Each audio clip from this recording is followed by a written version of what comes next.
स्वास्थ्य मंत्री अनिल विज का अचानक सिविल अस्पताल में छापा, 2 डॉक्टर्स को किया सस्पेंड। गांव ग्वालडा के आरटीआई कार्यकर्ता ने कांग्रेस की टिकट पर चुनाव लड़े बलबीर वाल्मीकि पर लगाया जान से मारने की धमकी का आरोप। सांसद राजकुमार सैनी के बाढ़ दौरे के दौरान हुए घमासान से 4 वकीलों ने बाढ़ की कार्यकारिणी से दिया इस्तीफा।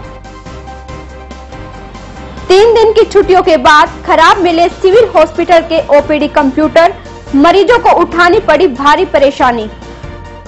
आईबी कॉलेज की छात्राओं ने लगाया प्रैक्टिकल गलत करवाने का आरोप। प्रिंसिपल ने आरोप को नकारा, कहा मीडिया के सामने छात्राओं का जाना गलत। गांव रसलापुर में बीती रात संदिग्ध परिस्थितियों में हुई महिला की मौत, पुलिस जांच में जुटी। गांव जलालपुर में 6 दिवसीय राजकीय व प्राइवेट स्कूलों की खेलकूद प्रतियोगिता का हुआ आयोजन। Sponsor by fashion gallery, Panipat में मोबाइल का सबसे बड़ा शोरूम। अब बजाज और कैपिटल का कार्ड लाएं और कोई भी मोबाइल 0% डाउन पेमेंट पर घर ले जाएं।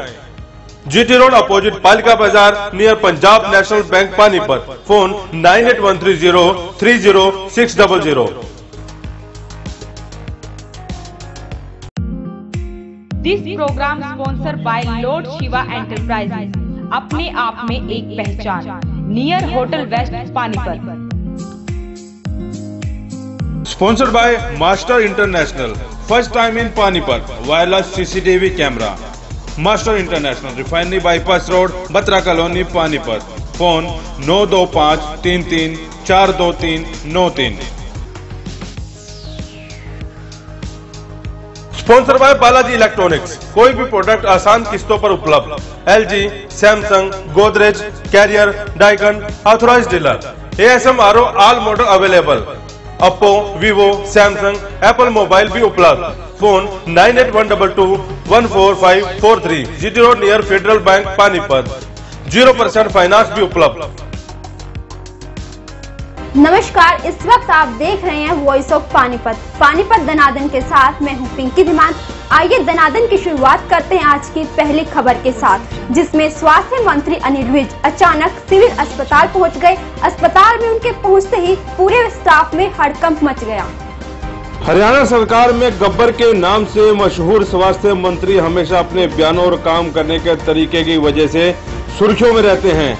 अनिल विज ने आज शाम पानीपत के नागरिक अस्पताल में छापा मार दिया, जिससे अस्पताल में एकदम अफरा तफरी का माहौल बन गया।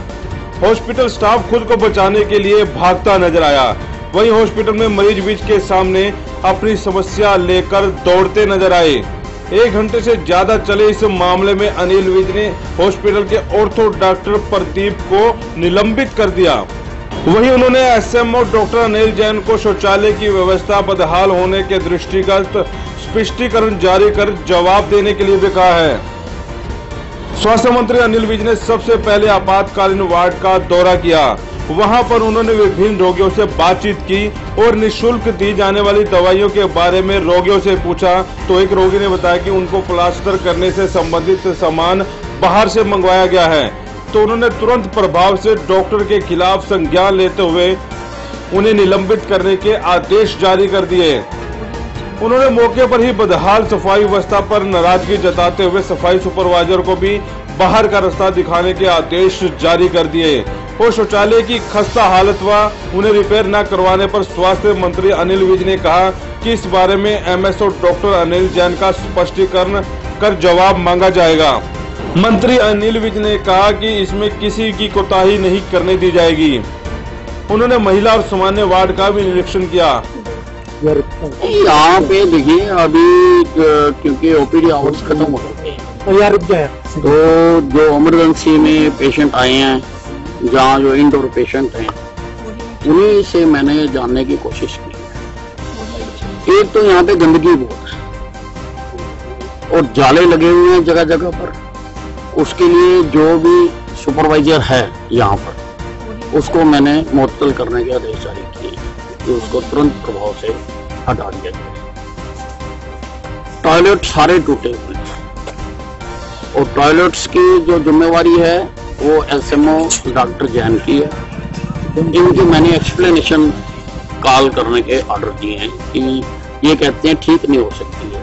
हम भी जानना चाहते हैं कि ये टूटा हुआ टॉयलेट ठीक क्यों नहीं है। और बाकी सारे पेशेंट से मैंने बातचीत की है, किसी ने कोई ऐसी शिकायत नहीं थी, एक केस को छोड़कर कि जहां पर बाहर की मेडिसिन लिखी गई। और वो जो पेशेंट ने शिकायत की है उसका हमने सारा उसका स्कैन कर लिया है, तो उसको स्टडी करेंगे और स्टडी करने के बाद अगर कोई डॉक्टर दोषी पाया जाएगा उसके खिलाफ उसमें तुमने ये भी कहा कि वो पर्ची लेने और नर्स ने वापस पर्ची ले ली। नहीं, अब उसके पास मेडिसिन पड़ी है। अब एक इनोसेंट पेशेंट है, वो बिना लिखे बिना डॉक्टर की रिकमेंडेशन के दवाई क्यों लाएगा इंजेक्शन, उसको क्या ना जानकारी है, किसी ना किसी ने तो लिखी है ना, तो वो सारा हम जांच करवा लेंगे। और जिसने वो लिखी होगी, लिख भी दी, लगाया भी नहीं इंजेक्शन, तो ये तो और भी बड़ी बात है।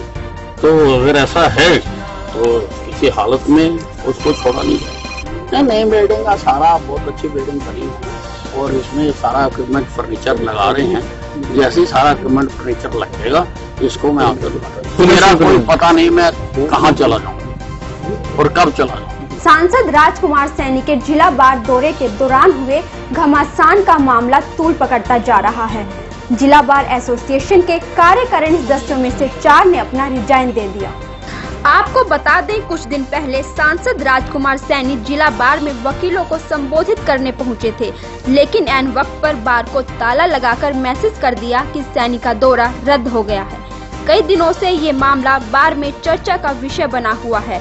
आज कई वकीलों ने लिखित में बार के प्रधान को शिकायत दी है कि उस प्रकरण की जांच हो। वहीं आज बार के सदस्य सतपाल वर्मा, रमेश शर्मा, रणधीर शर्मा और सुनील भारद्वाज ने कार्यकारिणी से इस्तीफा दे दिया है। जो बार है वो 36 बरादरी की है।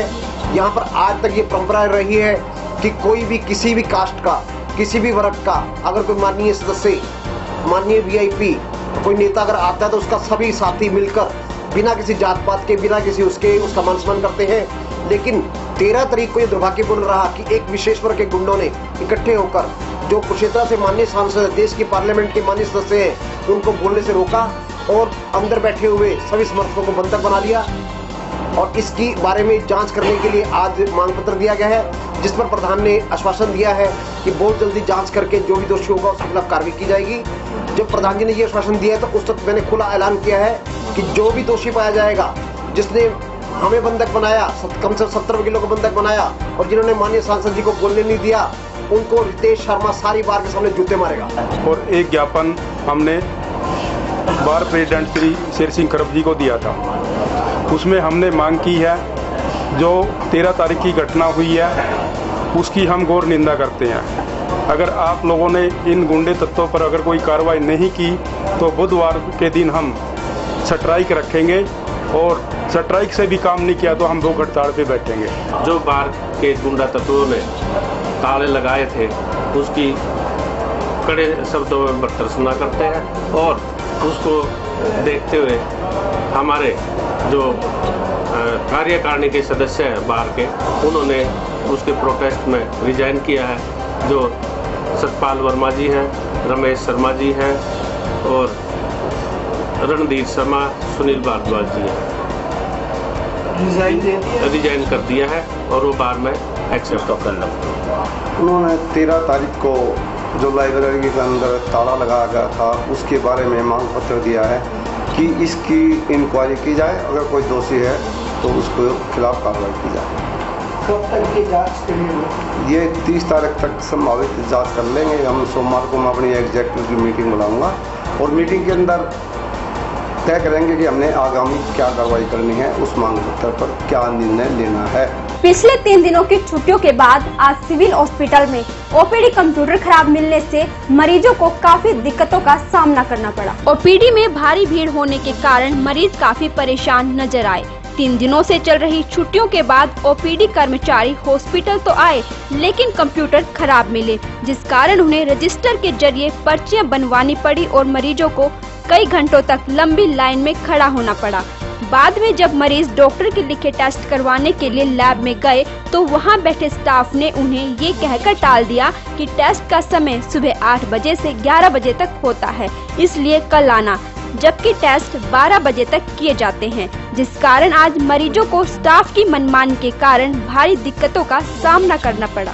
हम 1 घंटे से यहाँ पे लाइन पे लगे पड़े हैं छोटे बच्चे के साथ, और जो ना तो कंप्यूटर से पर्चियाँ काट रहे हैं, हाथ से पर्चियाँ काट रहे हैं, जिसकी वजह से हमें इतनी लंबी कतार में लगना पड़ रहा है, और जहाँ पे कोई सुविधा नहीं है इस चीज़ की। भी ऐसी हड्डियाँ डॉक्टर नहीं मिल रहा। मैं पहले ही परेशान होकर चली गई, हूँ भी परेशान होकर चली गई है। 2 घंटे पहला खड़ी सी पिछले महीने तो हूँ फिर मैं खड़ी है। 1 घंटे से ऊपर तो हो गए लाइन में, वहाँ लगे पर्ची बनवाई है। अब उसके बाद यहाँ 1.5-2 घंटे करीब यहाँ हो गए, और जो बाहर से सिफारिशियाँ अंदर पर्ची भेज देते हैं उनकी, फिर उनको अंदर बाद में बुला देते हैं, लाइन वाले खड़े रहते हैं। यहाँ सिस्टम ऐसा ही हो रहा है। आईबी कॉलेज की बीए फाइनल ईयर की छात्राओं ने आरोप लगाया है कि उन्हें जो प्रैक्टिकल करवाया जा रहा था वो गलत था। साथ ही उन्होंने उनकी क्लासें 2 महीने से ना लगने का भी आरोप लगाया है। इस पर प्रिंसिपल मधु शर्मा ने कहा कि उनके पास क्लासें ना लगने की शिकायत आई थी, जिसे उन्होंने ठीक करवा दिया था। कॉलेज की छात्राओं का कहना है कि 2 महीने से उनकी क्लासें नहीं लग रही थी और इसकी शिकायत वो जहां पर भी लेकर गई तो उनकी सुनवाई नहीं हुई, और जो सिलेबस उन्हें करवाया जाता रहा है वो गलत है, जिससे उन्हें दिक्कत हो रही है। फाइनल ईयर के स्टूडेंट है होम साइंस के। हमारी कंप्लेंट यह है कि हमारा जो प्रैक्टिकल हुआ था उसमें हमें जो प्रैक्टिकल में सिखाया गया था 2nd ईयर में, वो सब कुछ हमें गलत सिखाया गया था, और जब एग्जामिनर हमारा प्रैक्टिकल लेने आई तो उन्होंने हमारा सारा आर्टिकल गलत बताया, और यह बताया कि जिसने भी सिखाया है, जिस भी टीचर ने सिखाया, यह सब गलत सिखाया गया। और अगर हम 2nd ईयर में थे, जब हम मैम से पूछते थे कि मैम हमें ये बता दिया जाए, जो हम जैसे एक दिन पहले एब्सेंट होते थे और नेक्स्ट डे हम कॉलेज आते थे, तो हमें वो बात बताई नहीं जाती थी कि भी ऐसे ऐसे करके ये आर्टिकल है। और हम फाइनल में आ चुके हैं, और फाइनल में भी हमारे साथ यही हो रहा है, और हमें कह रहे हैं कि आप पारुल मैम के पास पढ़ोगे, और हम उस टीचर के पास बिल्कुल भी पढ़ना नहीं चाहते, क्योंकि वो हमें गलत सिखा रही थी, और 2nd ईयर में भी उन्होंने हमें गलत सिखाया, फाइनल में भी हमें गलत सिखाएगी, और इसलिए हम अपना लॉस नहीं करना चाहते। हम फाइनल में HOD के पास पढ़ेंगे। 2 महीने से हमारी क्लास नहीं लग रही प्रैक्टिकल की, और जब हम प्रिंसिपल ऑफिस में जाते हैं तो वहाँ से हमें इंसल्ट करके भगा दिया जाता है। HOD यूनिट के पास गए थे, वहाँ से भी हमें अंदर नहीं जाने दिया जाता है, और हमें वहाँ से इंसल्ट करके वहाँ से भी भगा दिया जाता है। वहीं इस बारे में कॉलेज के प्रिंसिपल मधु शर्मा का कहना है कि उनके पास रेगुलर क्लासें ना लगने की शिकायत आई थी, उसे दुरुस्त करवा दिया गया। उनका ये भी कहना है जिस मैडम पर सिलेबस सही ना पढ़ाने के आरोप हैं, वो बिल्कुल बेबुनियाद है। साथ ही प्रिंसिपल का ये भी कहना है कि छात्राओं को मीडिया में नहीं जाना चाहिए था। हमारे यहाँ Parul madam home science department में पिछले 3 साल से काम कर रही हैं। वो अपने विषय में PhD हैं, डॉक्टरेट हैं, और पूरे सिलेक्शन कमेटी की, जिसमें VC नॉमिनी भी होते हैं, DGHE नॉमिनी भी होते हैं, उनकी तरफ से उनकी अपॉइंटमेंट यहाँ हुई है। कंफर्म लेक्चरर हैं, लगातार अपनी क्लासेस ले रही हैं, और इस जैसा छात्राओं ने आज बताया, इस तरह की पहले कोई कंप्लेंट हमारे पास उनकी नहीं आई है। विद्यार्थी ये डिसाइड नहीं करते कि कौन अध्यापक उनको पढ़ाने वाला है, ये इसके पीछे जरूर कोई ना कोई और बात होगी जिसमें विद्यार्थियों ने इतना आवेश प्रकट किया। मेरे पास वो नहीं आए इस बात के लिए, सीधा मीडिया के पास गए, मुझे इस बात पर भी थोड़ी आपत्ति है। गांव रसलापुर में एक महिला की संदिग्ध परिस्थितियों में मौत हो गई। पुलिस ने शव का पोस्टमार्टम करवाकर परिजनों को सौंप दिया। पुलिस को सूचना मिली थी एक घर में महिला मृत पड़ी है। सूचना मिलते ही बापोली थाना SHO Vijay Kumar, ASI Hemraj police की टीम के साथ गांव में मौके पर पहुंचे और मृत पड़ी 22 वर्षीय महिला सोनिया के शव की जांच की। महिला के पति प्रमोद व सास ने बताया कि उनकी बहू सोनिया रात को अचानक बीमार हो गई। रात को वो दवाई खाकर सो गई। जब सुबह देखा तो वह मृत पड़ी थी। पुलिस का कहना है किसी ने टेलीफोन कर सूचना दी थी। पुलिस ने महिला के शव को कब्जे में लेकर पोस्टमार्टम करवा परिजनों को सौंप दिया है। गांव जलालपुर प्रथम में राजकीय व प्राइवेट स्कूलों के 6 दिवसीय खंड स्तरीय खेलकूद प्रतियोगिता का आयोजन करवाया गया। पहले दिन लड़कों के मुकाबले हुए। इससे पहले BEO रमेश कुमार, स्कूल की प्रिंसिपल रेखा शर्मा, चेयरमैन राजेश शर्मा ने खिलाड़ियों का परिचय कर खेल की शुरुआत की। BEO ने खिलाड़ियों को संबोधित करते हुए कहा कि खेल को खेल की भावना से खेलना चाहिए। खिलाड़ी को जीत से अति उत्साहित, हार से हतोत्साहित नहीं होना चाहिए।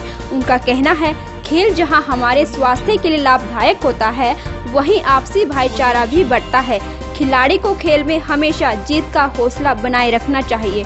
उन्होंने कहा कि एक अच्छे खिलाड़ी के अंदर अनुशासन की भावना होनी बहुत जरूरी है। अनुशासनहीन खिलाड़ी कभी भी कामयाबी की बुलंदियों को नहीं छू सकता। पहले दिन ये रहे विजेता। कबड्डी में नवज्योति मॉडल स्कूल की जलालपुर टीम ने राजकीय स्कूल राणा माजरा की टीम को 2 के मुकाबले 25 अंकों से जीत हासिल की। गोयला खुर्द की टीम ने जलमाना को हराया।